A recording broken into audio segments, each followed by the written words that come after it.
Downer work on very complex projects, so if you like a challenge, Downer's a good place to be. There's never 2 days that are the same, and it's very interesting, it's fast-paced. It's very positive working for Downer.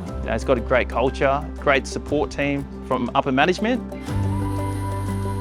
Quite a good environment, it's quite flexible, especially I've just come off maternity leave last year, so they were quite flexible in giving me a part-time for a few months to return back to work, so I found that really beneficial.